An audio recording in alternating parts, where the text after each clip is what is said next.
What's shaking, everybody? Vinylocity here with an album review. Post Pop Depression is the 17th album released by Iggy Pop.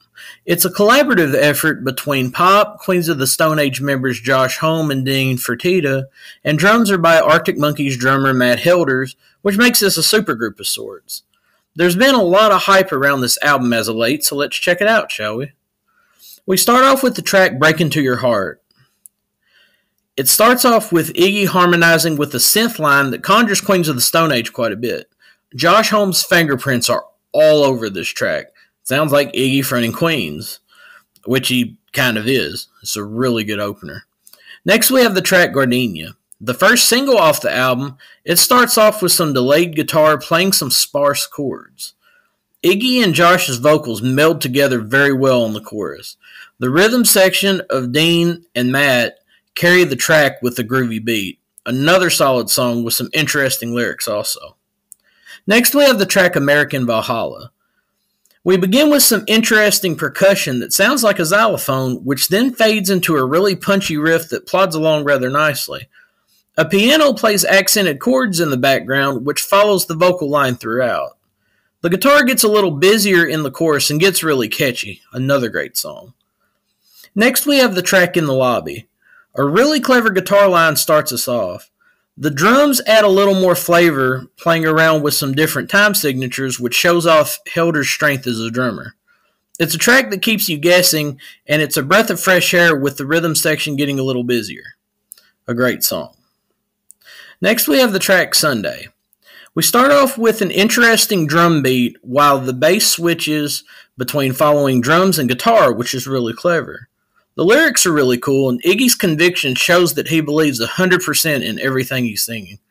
Josh and Matt harmonize really well in the background, and we get some female vocals in the background as well as an orchestral ending, which adds an interesting twist to the melody. Awesome song. Next, we have the track Vulture. This starts off with an acoustic guitar with a really cool chord progression. Iggy's vocals sound amazing, telling a wicked story. A fuzzy delayed guitar comes in toward the end of the verses and harmonies. It has a wonderful acoustic backing track. One of my favorite songs on the album for sure. Next we have the track German Days. Another clever groove begins this track. Time changes are abundant, which keeps the listener on their toes. A piano adds to the instrumentation, which makes it full of hooks and a welcome addition to the melodic undercurrent.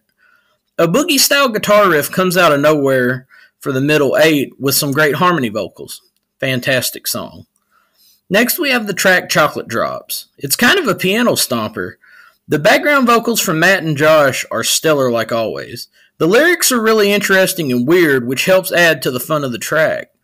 It's nice to see a sillier track on here to break up the seriousness of the album. Solid song.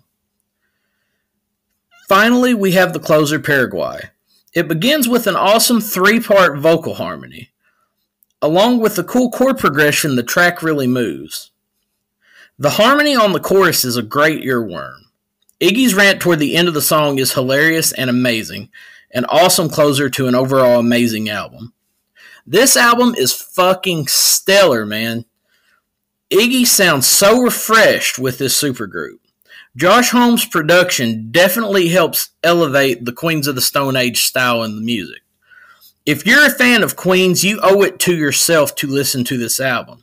If you're a fan of Iggy Pop, you should listen to this because he hasn't sounded this revitalized in many years. It's like this band gives him a new fire. A super great album that was every bit as good as I figured it would be. Modern day classic, 5 out of 5.